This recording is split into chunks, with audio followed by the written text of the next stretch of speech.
Nous sommes les Amazones d'Avignon. Des femmes en lutte, debout, organisées. Face au silence, à l'impunité, à la violence patriarcale, nous avons choisi la sororité, l'action, la parole. Pendant tout le procès Pellico, nous étions là. Présente, solidaire, offensive. Ce combat nous a renforcés. Les résistances auxquelles nous nous sommes heurtés nous ont prouvé que nous allions dans la bonne direction. Ce podcast est notre récit. Celui d'une mobilisation féministe. Collective, acharnée. Celui d'une alliance entre femmes pour soutenir l'une des nôtres. Car soutenir une femme, c'est soutenir chaque femme. Nous voulons raconter ce que d'autres veulent effacer. Nos colères, nos stratégies et nos victoires. Nous sommes des militantes. Nous sommes des combattantes. Nous sommes des sœurs. Nous sommes les Amazones d'Avignon. Et ceci est notre histoire. Bonjour, alors aujourd'hui on va enregistrer le témoignage de Pascal et je suis avec ma comparse Valentine. Bonjour à tout le monde. Pascal, est-ce que tu peux commencer par te présenter finalement ton histoire de féministe, ton engagement et finalement quelle place tu occupes dans notre dispositif? Moi, j'ai fait partie un peu des groupes femmes dans la fin des années 70, quoi. Fin des années 70, début des années 80. C'était les groupes femmes, en fait, issus de 68. Mais c'était la fin, quoi, déjà. Est-ce que tu peux expliquer le concept du groupe femmes? Parce que je crois qu'il y a beaucoup de personnes qui ne connaissent pas. Alors, les groupes femmes, c'était des groupes exclusivement féminins. Donc, en non-mixité, comme on dirait aujourd'hui. À l'époque, on disait pas ça, mais c'était que des femmes. Où il y avait un mélange, en fait, de politique et d'intime. Parce que, comme on n'était qu'entre femmes, c'est un peu comme aujourd'hui, nous, entre nous. Dans notre groupe féministe, c'est un peu la même chose. C'est-à-dire qu'il y a des moments très politiques, il y a des moments plus intimes, puis il y a des moments où les deux sont un peu mélangés. Et en fait, les groupes de femmes, moi je trouve que c'était déjà ça. J'ai aussi milité un peu à l'extrême gauche, par la même occasion. Et dans l'extrême gauche, il y avait des hommes, et tout le pouvoir était évidemment aux mains des hommes. Puis après, ça s'est arrêté, parce que tous ces groupes, en fait, se sont arrêtés. Puis peut-être aussi, moi, mon cheminement personnel fait que ça s'est arrêté. Je suis toujours restée féministe, mais rappelez-vous que le féminisme, il fut un temps, ce n'était pas du tout en vogue, c'était même quasiment, quand traiter une femme de féministe, c'était quasiment une injure, quoi. Les choses ont changé depuis quelques années. Alors qu'aujourd'hui, on nous fait des ponts d'or. Voilà. Et il y a quelques années, j'ai découvert, comme tout le monde, les collages sur les feuilles A4 sur les murs, d'Avignon, en l'occurrence, puisque j'habitais à Avignon. Et je me suis dit, mais il faut que je rencontre ces femmes.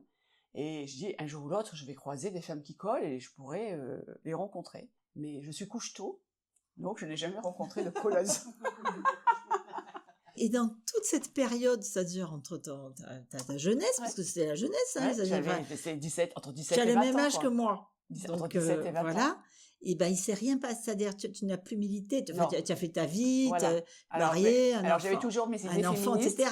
Tout ça, quoi. J'avais toujours mes idées féministes qui étaient souvent pas très partagées. Par exemple, quand j'en parlais au boulot par rapport au salaire, j'avais plein de femmes qui me disaient mais non, en fait, non, on gagnait le même salaire que les hommes.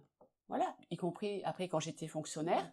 Et les fonctionnaires disaient non mais nous on est fonctionnaires, on gagne pareil que les hommes. Non, ce n'est pas vrai parce que les primes ne sont pas les mêmes pour les hommes et les femmes et l'avancement n'est pas le même. Donc voilà. Mais c'était très difficile parce que en fait, j'avais l'impression d'être très seule en fait. Et là je ne militais plus. Et alors du coup, comment tu nous as rencontrés? Puisque effectivement, t'es plutôt une couche tôt. Ouais. Même si tu as prouvé par la suite que tu pouvais aussi te coucher tard. Et je connais une femme qui, un jour, je sais plus, dans la conversation, comment on parle des collages dans Avignon, elle me dit « Mais moi, je connais des femmes qui collent. » Je fais « Ah, tu connais des femmes qui collent? Qui est-ce? Je veux les rencontrer. » Et elle me dit « c'est ma voisine. » Et donc, elle m'a donné son numéro de téléphone, Blandine. Et le jour même, je t'ai appelée. Et le lendemain, on répétait, on chantait dans la chorale. Et l'action d'après a été de Depardieu. Et j'attendais que tu m'appelles. Et là, j'ai eu un peu les boules, je dois dire, je vous le dis, parce que en fait, vous m'avez pas contacté, quoi. Ah, à ce moment-là, voilà. Parce que c'était pas rentré moi, j'attendais, complètement parce que moi, j'avais dit, okay. dans le groupe Les Amazones. Moi, j'étais OK. Et moi, j'attendais. On a raté et je savais quel était le jour du concert. Et voilà. Et moi, j'ai pas osé à ce moment-là, parce que je vous connaissais pas assez, j'ai pas osé relancer. Alors, moralité, les féministes, il faut oser, il faut demander, parce que les féministes actives sont débordées et ont une mémoire de Dory la Dorade, et du coup, j'ai complètement oublié, j'ai zappé. L'action suivante, donc la première action à laquelle j'ai participé, C'était la première opération Ventoux, là. Donc là, j'ai dit ok, même si c'était rendez-vous à 10h le soir. Donc c'était ma première action avec les Amazones d'Avignon, c'était taguer le nom des femmes mortes par féminicide dans l'année sur la chaussée au sommet du Ventoux. Sur la montée, on avait tagué à l'époque les 4 derniers kilomètres et on a 2 ans la nuit dernière. Voilà, on a commencé la nuit dernière et on a fini très tard. Donc depuis cette première action du Mont Ventoux, donc il y a 2 ans, tu as fait toutes les actions ensuite. Alors, pour revenir au procès Pellicot, est-ce que tu te souviens de la première fois que tu as entendu parler du procès ou de l'affaire? En fait, c'est des propos qu'on m'a rapporté plus tôt de ce qu'il y avait dans la presse locale. Donc, je savais qu'il y avait ce truc, mais c'était assez confus, diffus. Puis je me dis, mais est-ce que c'est des propos qu'on rapporte? Est-ce que les gens transforment les choses? C'est pas très clair, en fait, voilà. Et jusqu'à ce qu'on en parle, je crois, où j'ai vraiment compris de quoi il s'agissait, c'était un article dans Le Monde, je crois à peu près 1 an avant, où là les choses étaient clairement expliquées. Bon, il y avait les tenants et les aboutissants. Et après, je crois que c'était dans la foulée, j'ai lu le bouquin, le premier livre de Caroline Darion. Qu'est-ce que ça t'a fait? Un peu sidéré. Et déjà, je ne sais plus quel était le trait du monde, c'était le propos d'un accusé qui disait son mari était d'accord, c'était déjà ça en fait, des hommes ordinaires qui ne voyaient pas où était le problème. Il disait qu'il n'avait pas violé. Voilà. Et ça, c'est ce qu'on a pu constater par la suite. C'était absolument pas un cas isolé, en fait. Voilà, c'est vraiment ce qu'il pensait. C'est ce qui s'est dit de 30 ou 40, 50 façons différentes pendant le procès, en effet. Et alors, comment est-ce que toi, personnellement, tu t'es engagé dans le procès? Est-ce que tu peux nous raconter ton procès, finalement, Pellicot, quoi? Et à quelles actions tu participais? Et puis, finalement, ton état d'esprit aussi, peut-être? Alors moi, la première action dans laquelle je me suis engagée, et aussi physiquement, c'est la préparation du haka pour le 2 septembre. On était sur la place du Petit Palais et j'étais là la 2e quinzaine d'août et j'étais là, j'ai participé à toutes ces répétitions et créations parce qu'en fait on a créé en même temps qu'on répétait, on lançait des slogans et on regardait si ça marchait et on faisait les gestes du haka en même temps qu'on inventait et je me rappelle très bien, on était donc sur une ligne ou deux, puis il y en a une qui se mettait devant, qui regardait ce que ça donnait, qui disait ça marche pas quoi. Où il faut faire ça comme ça. Voilà. Donc on s'est filmé aussi à ce moment-là, et donc on regardait comment ça se passait. Et ça, c'était en prévision du premier jour, en fait. De l'ouverture de l'audience le 2 septembre. Voilà. C'était la 2e quinzaine d'août. La 2e quinzaine d'août, je me souviens bien.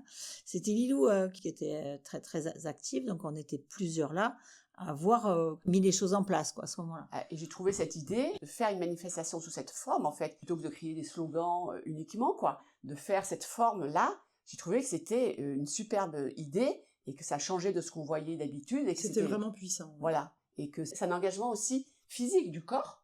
Donc je trouve que c'est très important. Et aussi, je me suis dit, mais les gens vont regarder parce qu'ils vont être un peu interloqués par ce qu'ils voient. Et ça a très bien fonctionné. Voilà, les 12 personnes qui étaient là... Surtout les violeurs et les avocats ont été un peu impressionnés, mais surtout les médias qui étaient là. Là, c'est vrai que le premier haka, il a été énormément filmé, repris notamment par l'agence France Presse qui a vendu ces images un peu partout dans le monde et on les revoit encore beaucoup. Dont un panneau qu'on voit beaucoup encore aujourd'hui dans la presse, en photo, violeur d'Amazon, l'horreur au bois dormant. Et j'ai trouvé ce panneau extraordinaire qu'une Amazone a fait. Ça a été aussi, le haka, un moment très fort pour Gisèle. C'était un moment où on était là, et Gisèle et Caroline, quand elles sont arrivées, c'est-à-dire qu'elles ont vu les féministes à ce moment-là. Ça a été, elles le rapportent d'ailleurs, nous on était les seules féministes à ce moment-là, et on a tenu le coup après, on a été là tout le temps, mais on a été les premières. Et donc ça, elles l'ont vu aussi. Le haka était basé sur... le viol, de raconter les choses, et sur les violeurs aussi, mais c'était aussi un acte de sororité aussi, et de soutien à Gisèle et la famille. Et je pense aussi que c'était quelque chose qui nous a, nous les Amazones, soudés, parce qu'on a fait quand même plusieurs séances pour créer ce haka et le répéter, et du coup ça crée quand même des liens, une sororité. C'est vrai, et on a répété à géométrie variable, puisque on se filmait et on se partageait les vidéos sur WhatsApp pour que celles qui allaient arriver tardivement puissent quand même voir de quoi il s'agissait. Et jusqu'à la veille, en fait, on a fait une dernière répétition au QG. Et là, on était toutes et venant de toute l'Europe, en fait. Et donc, là aussi, le 1er septembre, le soir, nous sommes allés coller autour du tribunal. Et là, moi, j'étais impressionnée par le nombre qu'on était. On était, je ne sais plus combien, 15 ou 20. Oui, on était un bon nombre. Il y a encore des photos d'ailleurs dans la presse de ce collage on a collé tout autour du tribunal, très proche du tribunal, et nous étions très nombreuses. Les collages ont eu relativement peu d'impact parce que le lendemain matin à 7h, ils étaient déjà supprimés. Ouais, ils ont été supprimés au grand désespoir, d'après ce que j'ai compris, de la mairie d'Avignon qui n'avait pas cette intention-là. Mais du coup, ça créait aussi quelque chose entre nous parce que nous étions 20 pour faire ces collages. Et on avait en plus tout le savoir-faire des années de collage avant nous, donc on avait vraiment le savoir-faire, savoir formuler les phrases, les coller efficacement aux bons endroits, etc. Donc, chose qu'on a poursuivie par la suite. Donc après, nous avons continué les collages tout au long du procès. À chaque fois, pour chaque nuit de collage, on se donnait un thème, toujours en relation avec le procès évidemment, on s'est donné un thème. Le premier thème de mémoire, c'était « Soutien et merci à Gisèle ». Oui, c'était juste, c'était le lendemain de sa première prise de parole. Donc elle avait témoigné le 5 septembre et le 6 au soir, on a fait un collage « Merci Gisèle » essentiellement. Voilà. Et après, le suivant, mais il y en a eu d'autres, je crois. En tout cas, je me rappelle un qu'on a fait que sur le huis clos, quand le président Arata a décidé de mettre le huis clos sur les images. Immédiatement, le soir même, je crois, ou le lendemain, on a collé que sur le huis clos. Et du coup, après, pendant tout le procès, tous nos collages étaient rythmés à chaque fois par un thème précis. Voilà. Je voudrais souligner qu'il y a un collage en particulier que tu as conçu, puisqu'en fait, on collait bien sûr systématiquement en groupe, et on discutait de ce qu'on allait coller comme phrase, donc chacune peignait ensuite de son côté, et toi, tu as fait une phrase qui a été très, très, très vue et très partagée, qui est très emblématique, c'est « Depuis que je suis arrivée dans cette salle d'audience, je me sens humiliée ». Tu peux raconter le contexte ? Oui, c'était donc un collage, on s'est donné comme thème... C'était des citations de Gisèle et Caroline. De Gisèle, bon, on soutient elle, quoi, voilà.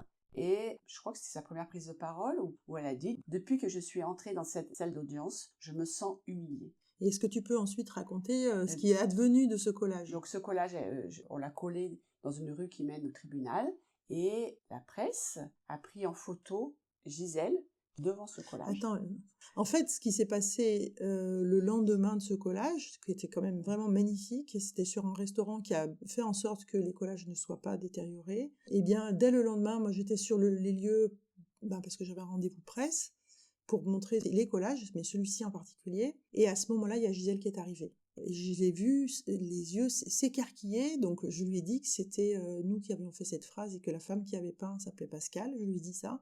Elle était hyper émue et elle me dit « Je me souviens très bien d'avoir dit cette phrase-là et merci ».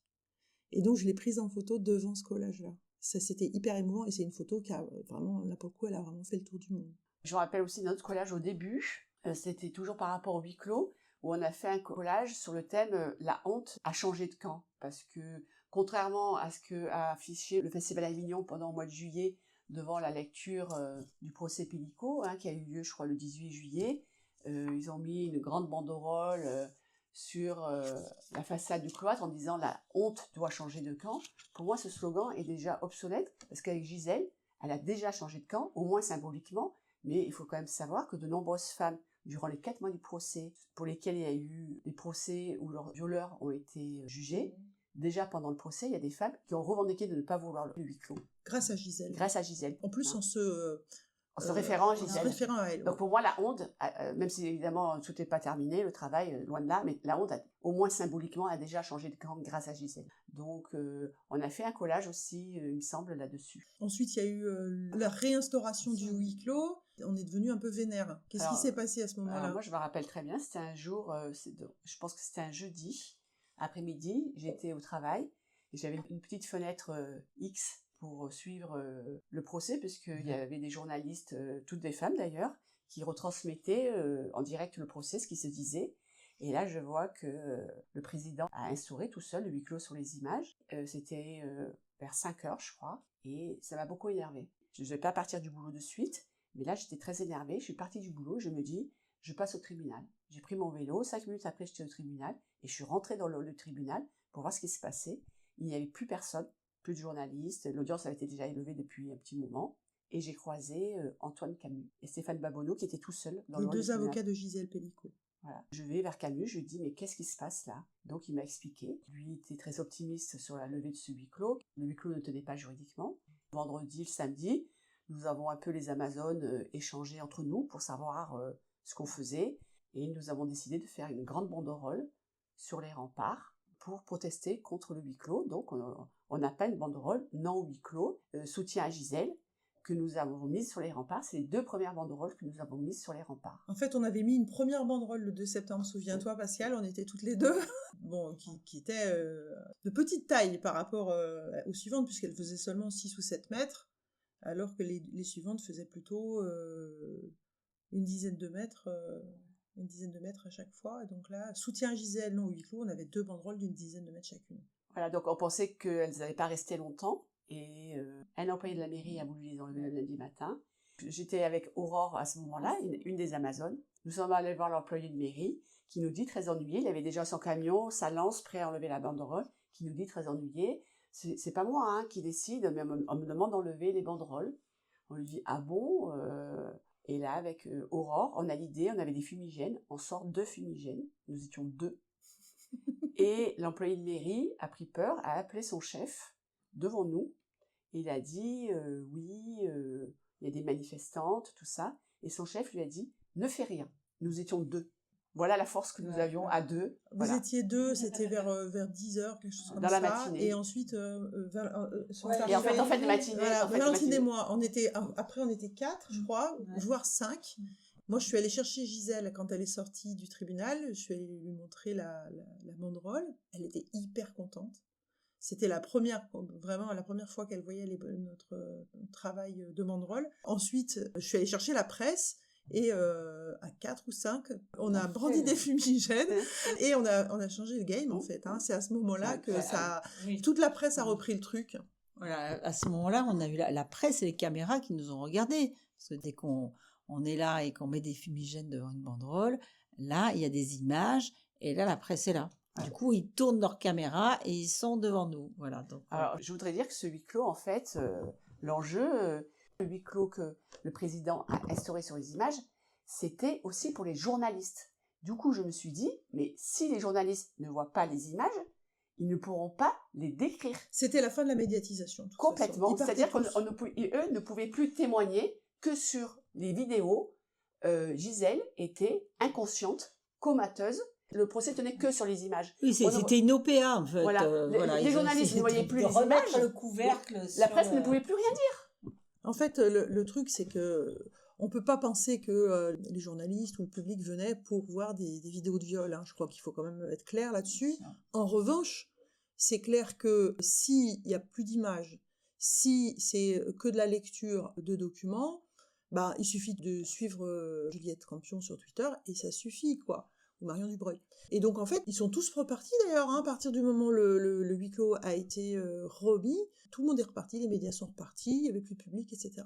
Et c'est vrai que nous, et d'ailleurs les avocats de Gisèle, nous ont dit que l'action sur le huis clos, notre action, elle avait été déterminante. Avant de faire cette banderole, en fait, on a échangé entre Amazon et on s'est demandé pendant un jour ou deux si c'était une bonne idée, si ça n'allait pas entraver l'action des avocats de Gisèle pour la levée du huis clos. Oui, mais tout le long d'ailleurs, en fait, on s'est posé cette question de la pertinence de ce qu'on faisait, sachant qu'on devait être congruente sur 2 points. Il fallait qu'on rende service aux victimes du procès, c'est-à-dire Gisèle et sa famille, mais aussi qu'on rende service à toutes les femmes. Nous, en tant que féministes, on était là à ce double titre. Et donc, toutes les actions qu'on faisait, elles devaient être, bien sûr, dans le respect de Gisèle et de sa famille, évidemment, et on s'y est tenu, mais aussi, pour pouvoir donner une dimension supplémentaire pour toutes les femmes, on devait aussi viser d'autres objectifs. Et là, la question, ça a été ça, c'était dans quelle limite notre action, qui, sur le plan féministe, est complètement justifiée, ne risque pas de porter préjudice à la victime du procès. Et donc, on a vraiment beaucoup réfléchi à cette question éthique. On a tranché, comme on a tranché pour diffuser les noms des violeurs aussi. C'était des questions éthiques qu'on s'est posées. Et avec le recul, on a pris la bonne décision. Ouais. Et ça, c'était à peu près vers le 20 septembre, je crois. On s'est posé cette question à ce moment-là. Puis après, en fait, cette question ne s'est plus posée parce qu'on l'a réglée. Comme tu dis, mais une fois qu'elle a été réglée, on l'a réglée quand même après pour tout le procès, quoi. Et c'est d'ailleurs dans ce sens-là qu'on peut dire que nous, on a fait bouger des choses qui maintenant ne se posent plus, en fait. On peut dire le nom des violeurs. Alors, il faut savoir que le 18 juillet, lors de la lecture au festival, ils donnaient les noms des violeurs. C'était le prénom, suivi de la lettre. L'initiale du nom de famille. Alors que c'est des Jacques, violeurs condamnés. Jacques C. Il faut dire Jacques Cubo. Lors de cette lecture, ils auraient pu donner les noms... qui étaient absolument connus. Voilà. Donc on ne veut toujours pas nommer les violeurs par leur nom. C'est toujours compliqué, même quand on dit hommage à Gisèle, quand on fait donc au Festival d'Avignon et qu'on dit ça y est, la honte a changé de camp, etc. Non, il y a toujours cette protection incompréhensible, mais quand on connaît le patriarcat, on comprend très bien. C'est toujours très très compliqué pour eux. Et pour nous, c'est ça le problème aussi. Voilà, il faut nommer les choses, il faut nommer les violeurs surtout, parce que le viol, c'est les violeurs. Une fois qu'on a publié la liste des noms des violeurs, il faut savoir que dans la presse locale, à Avignon, il y a 2 journaux, La Provence et Vaucluse Matin. La Provence, dans le courant du mois de septembre, a publié la liste des 51 violeurs, avec pour chacun un petit paragraphe sur ce qu'il avait fait, ce qu'il était dans la vie, est-ce qu'il était... Oui, une petite biographie, oui. Une petite biographie, mais sans donner le nom, toujours. Juste prénom plus initial. Voilà. Mais c'est déjà pas mal, parce que ça a quand même marqué les esprits ici à Avignon, parce que la une du journal, ça commençait par Dominique Pillico, et il y avait 3-4 pages pleines de la Provence, oui, qui est un grand format, sur la biographie des violeurs. Déjà, graphiquement, visuellement, c'était massif. Et très vite, Vaucluse Matin, l'édition du Dauphiné libéré à Avignon, dans le Vaucluse, dans les comptes rendus de presse, il donnait les noms en toutes lettres des violeurs. Tout à fait. Je crois que c'est le seul journal qui a fait ce choix-là. Et c'est courageux. Et c'est le seul jusqu'au bout, oui, qui l'a fait. Est-ce que tu participais aussi à la présence au tribunal? Comment ça se passait pour toi? À l'époque, je travaillais encore, je n'étais pas encore à la retraite. Donc, j'allais, je me rappelle, au tribunal souvent entre midi et 2 pendant ma pause déjeuner. Et le soir, en sortant du travail, parce que l'audience, des fois, se terminait à 6h, 7h. Oui, donc, même des fois. Je me souviens d'être restée un soir après 8. Des fois, j'arrivais, l'audience était terminée, bon, je rentrais chez moi. Et aussi, de temps en temps, je dois dire que j'ai un peu abusé du télétravail. Parce que pendant mes jours de télétravail, je passais pas la journée au tribunal, mais il m'est arrivé d'aller, pour des moments clés, d'aller au tribunal, voilà. Donc les premières semaines, quand il n'y avait pas encore trop de public, en fait, souvent je rentrais dans la salle de retransmission pour savoir ce qui s'est passé. La première fois que je suis rentrée dans la salle de retransmission, ou une des toutes premières, et il n'y avait encore aucune queue pour entrer, on était très peu. Et là, je pense que c'était la première ou deuxième semaine, il y avait un des 2 policiers enquêteurs qui ont parlé à la barre, qui ont décrit l'enquête qu'ils ont menée. Ils lisaient les PV de description, ou un résumé des PV de description des viols. C'était atroce. Donc, première, c'était très rapide, il parlait très vite. Donc, première vidéo, et il décrit quelques minutes. Deuxième vidéo, c'était, je pense, un autre violeur. Et troisième, donc tout ça en un quart d'heure. 3 descriptions de vidéos avec 3 violeurs différentes. Et là, je suis sortie. Là, déjà, j'ai été impressionnée par l'effet de répétition. Ça m'a beaucoup marqué, cet effet de répétition, tout au long du procès. C'est-à-dire qu'à chaque fois qu'il y avait un interrogatoire d'accusé, ou un expert psychiatre qui venait présenter son expertise psychiatrique, des enquêteurs de personnalité, etc., j'avais l'impression d'entendre, avec des variantes évidemment, toujours la même chose. C'est-à-dire cet effet de répétition, moi, ça m'a vraiment marqué. Oui, c'était plombant. Ouais, c'est le truc, je crois, qui m'a le plus marqué dans l'audience, c'est cet effet de répétition. Certainement que dans les autres audiences et procès pour viol, on entend ça une fois. Là, on a entendu la même chose 51 fois. Et moi, 51 fois, et pour certains, il y avait 6 fois, ils étaient venus, et puis dans la même soirée, il y avait peut-être 5 ou 6 vidéos. Voilà, c'est-à-dire qu'une quarantaine de violeurs, ou 45, je ne sais plus combien, ont dit d'une façon ou d'une autre la même chose, c'est-à-dire qu'ils n'avaient pas violé, qu'ils n'étaient pas violeurs. Bon, ils l'ont dit de 50 000 façons différentes, mais en fait, c'était vraiment la nausée, cette répétition. Voilà. Moi, ça m'a beaucoup marqué, ça. Tu as eu un peu des interruptions, même si tu as été très présente. Tu as été très présente aussi au tribunal et avec tous les agents du tribunal. C'est-à-dire avec tout le fonctionnement du tribunal. C'est-à-dire qu'il y avait la culture du viol à l'intérieur même et avec tous les protagonistes. La première fois que je me suis un peu prise la tête, c'était la première ou deuxième semaine. En fait, j'arrive en sortant du boulot, vers 5h30 au tribunal. Et là, donc il y avait une femme qui faisait rentrer le public, qui a fait ça pendant les 4 mois du procès. Et donc, elle s'en va, elle avait fini sa journée. J'arrive, et là, un vigile devant la salle de retransmission, devant la porte, me dit « Madame, vous ne pouvez pas rentrer parce qu'il n'y a plus personne pour gérer les entrées-sorties. » Je dis « Mais monsieur, il y a des places libres. Pourquoi je ne peux pas rentrer dans cette salle de retransmission ?» Il n'a pas voulu que je rentre. Je suis rentrée. Il a voulu me faire sortir. Je ne suis pas bougée de ma... Alors Pascal, c'est le genre quand même, quand, comment dire, quand elle a décidé quelque chose et qu'elle est sûre de son bon droit, ça peut durer longtemps. Elle peut se retrouver dans un fourgon de police juste parce qu'elle veut passer dans cette rue et pas dans celle autre. On est d'accord. C'est arrivé récemment encore. Voilà, donc le vigile a voulu me faire sortir. J'ai dit non, je ne sors pas. Bon, il ne pouvait pas le faire physiquement. Et du coup, il a appelé le responsable des relations presse. Et donc là, j'ai discuté avec lui. J'ai dit, vous voyez, là, c'est une salle de retransmission. Le procès est public. Il y a des places. Je ne vois pas pourquoi je ne pourrais pas rentrer dans cette salle. Parce que la personne qui gère les entrées a fini sa journée. Donc là, les vigiles ont décidé qu'on ne rentrait plus dans la salle de retransmission. Et il m'a dit, vous avez raison, je vais faire en sorte, dès demain, ça sera réglé. Et en effet, dès le lendemain, c'était réglé. C'est-à-dire que quand la femme qui faisait rentrer le public, elle a fini sa journée, les vigiles ont pris le relais. En fait, ça a été une suite de ça tout le temps. Voilà, c'était une bagarre. Voilà, ça a été une bagarre sans arrêt à l'intérieur du tribunal. Ils changeaient les règles aussi sans arrêt.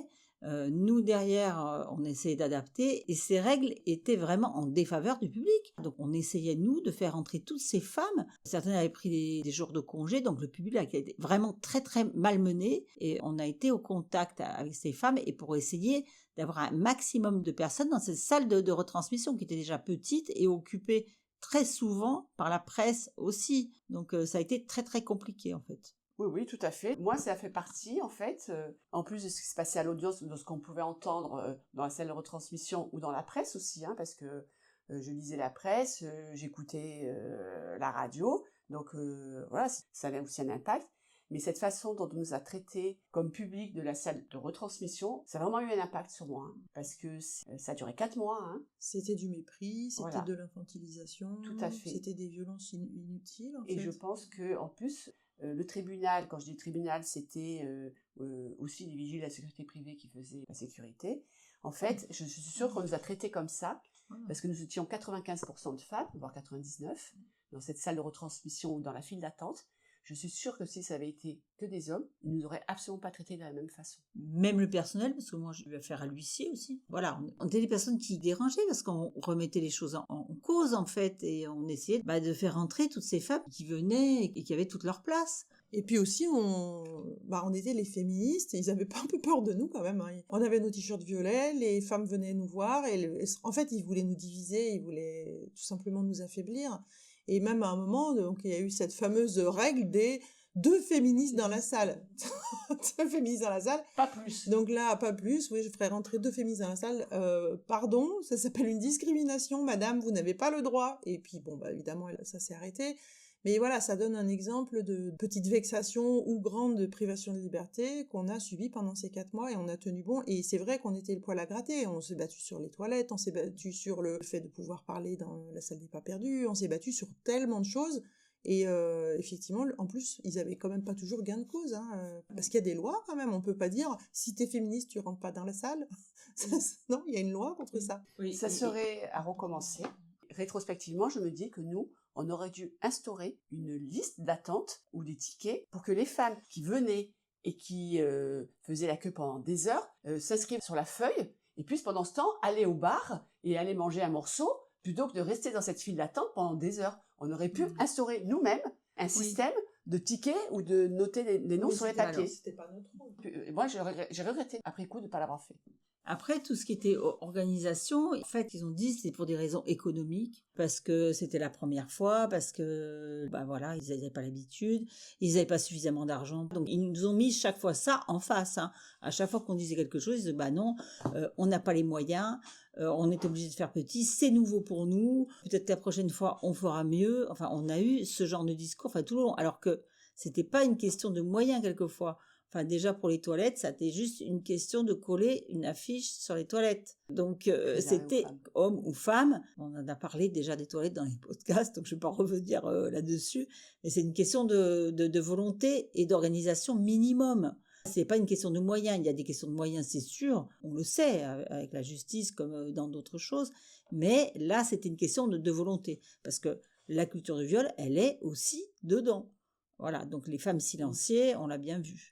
Alors, si on parlait un peu du jour du verdict. Alors, le jour du verdict, on est arrivé au tribunal assez tôt, vers 7 heures. On savait de toute façon très bien que personne ne pourrait rentrer, qu'il n'y aurait pas de public. Il y a eu 2 salles de retransmission uniquement pour la presse. Donc on savait et les familles, il y avait une personne par accusé. Oui, et les familles des accusés. Donc on savait très bien qu'on ne rentrerait pas dans la salle de retransmission, ni même dans le hall du tribunal. Donc on est arrivé tôt, il y avait quand même beaucoup de policiers mobilisés, donc c'était aussi un peu impressionnant. Donc ça créait déjà une certaine tension, ne serait-ce que la présence de ces policiers en tant que tels. Et les verdicts sont tombés assez rapidement, on ne savait pas trop à quelle heure ils allaient tomber, ils sont tombés assez rapidement. Nous, on les apprenait au fur et à mesure. Des femmes lisaient les verdicts sur X. Parce qu'il y a des journalistes, toujours les mêmes, qui les donnaient sur X, qui disaient un tel tant d'années, un tel tant d'années. Tous ont été reconnus coupables de viol, sauf un où le viol a été requalifié en agression sexuelle. Oui, Joseph Foucault parce qu'il bandait mou. C'est sûr, c'est le cunnilingus, on ne savait pas si la langue rentrait ou pas dans le vagin. C'est pareil, c'est même genre. Voilà, je crois qu'il y a eu les deux. Il y a eu toute une discussion au tribunal lors d'une audience pour savoir si lors de la cunnilingus, la langue rentrait ou pas dans le vagin, parce que dans un cas, si la langue rentre dans le vagin, c'est un viol. Sinon, si la langue ne rentre pas, c'est une agression sexuelle. Les verdicts sont tombés. Et là, moi, à un moment donné, j'étais assez énervée et j'ai lancé le mot d'ordre, je crois. C'est moi qui l'ai lancé. Honte à la justice, qui a été repris. Et aussi, on a appris que 6 accusés sortaient libres. Ils avaient été condamnés, mais pour plusieurs raisons, dont un qui était handicapé, par exemple. Il allait y avoir un aménagement de peine. Et ceux qui ont les peines les plus basses sont ressortis libres du tribunal. C'est-à-dire qu'on pensait que les 51 violeurs allaient repartir au Pontet, la prison d'Avignon. Et il y en a 6 qui sont sortis libres. Et ça, je dois dire que c'est quand même très mal passé auprès de la foule qui était devant le tribunal. Oui. Voilà, ça a été... Il y avait vraiment des femmes qui ont hyper mal accueilli les décisions. Et les accusés qui sont sortis libres, il faut savoir que le matin, on les a vus arriver chacun avec un petit sac, puisqu'il y avait une quarantaine qui étaient libres, qui ont comparu libres. Ils avaient fait de la prison préventive, puis ils avaient été libérés. Donc ils sont tous arrivés avec un petit sac. Donc on a su que 6 allaient ressortir libres. On les a tous fait sortir par une petite porte discrète à l'arrière du tribunal, sauf un qui est sorti et qui a failli se faire lyncher.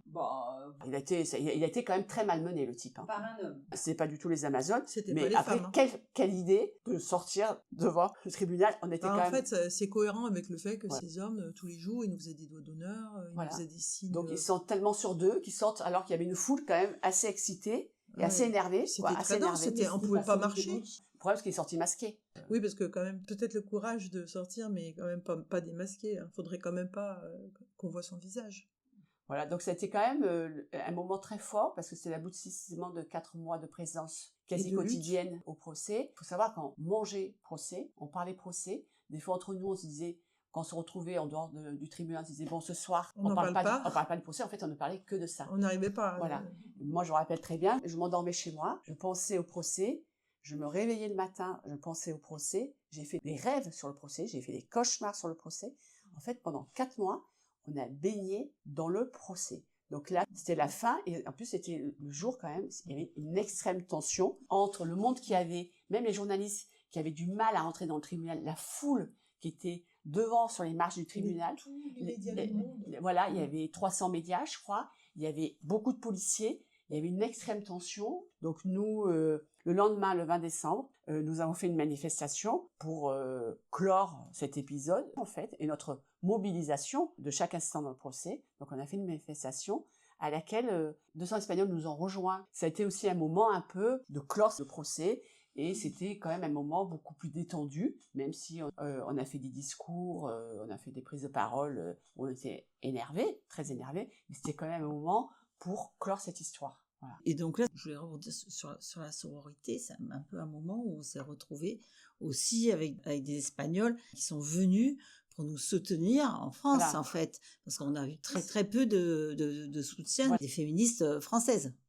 En fait, il y a des féministes qui sont venues individuellement, il y a des journalistes, des députés, etc., des écrivaines féministes qui sont venues individuellement au procès. Mais il faut dire que le soutien qu'on a eu militant au procès, il y en a eu 2. Ça a été la Brigade d'Action Féministe qui est venue de Paris pendant quelques jours. Femmes, oui. Voilà, 6 femmes qui sont venues de Paris pendant quelques jours. Et ça a été les Espagnols qui sont venus 2 fois, qui sont venus...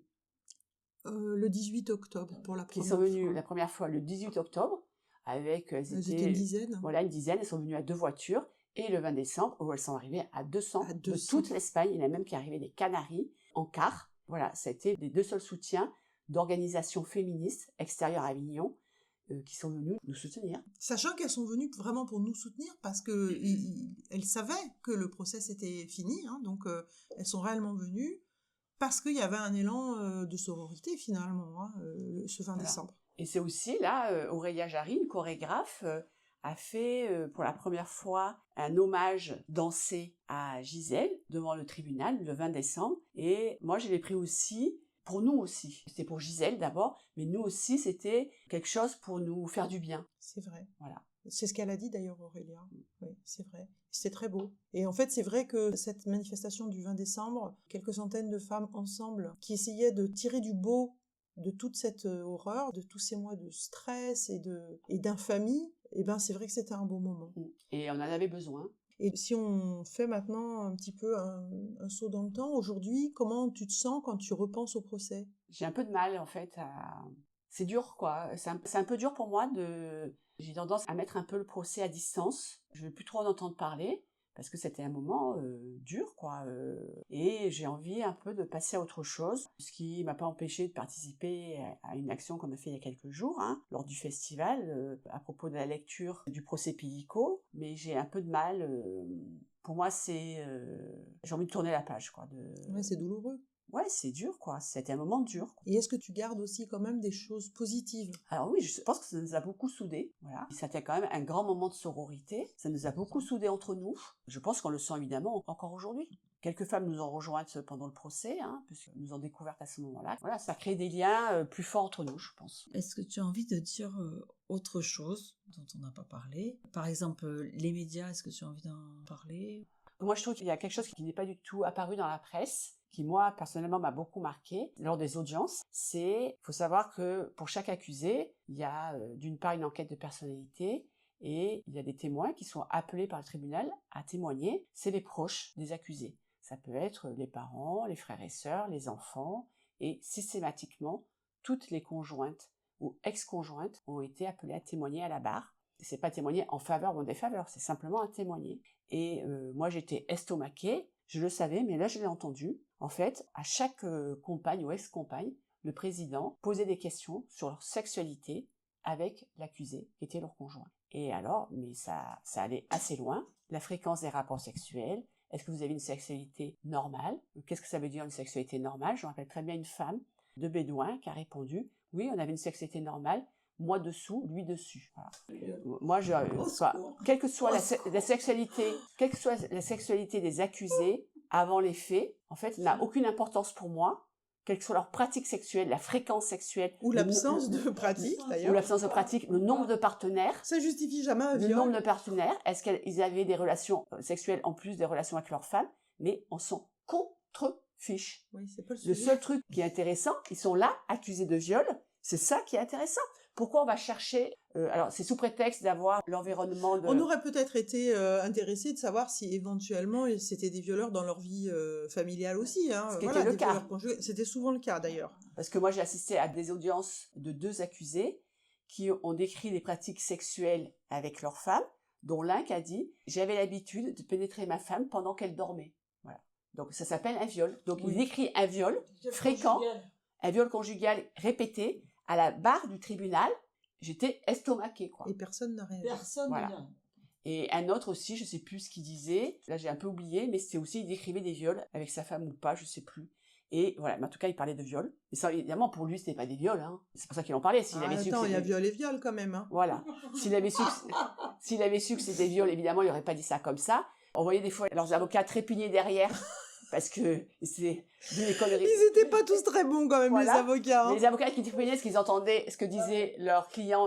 Voilà. C'était une catastrophe. Les clients dérapaient quelquefois. C'est vrai que les clients dérapaient. Voilà. Et on voit les avocats qui faisaient des signes, à dire non, faut pas dire ça, ou c'est pas ce qu'on a convenu de dire. Oui, il y avait aussi des jeux d'acteurs. Il y avait l'avocat qui faisait des phrases et normalement l'accusé il était supposé finir, mais des fois ils étaient tellement cons, il faut quand même le dire, qu'ils se souvenaient plus de ce qu'ils avaient décidé de dire. Donc en fait il y a des moments, mais c'était oui monsieur, vous vous souvenez, et cette femme là, ah oui je l'ai pas violée, voilà.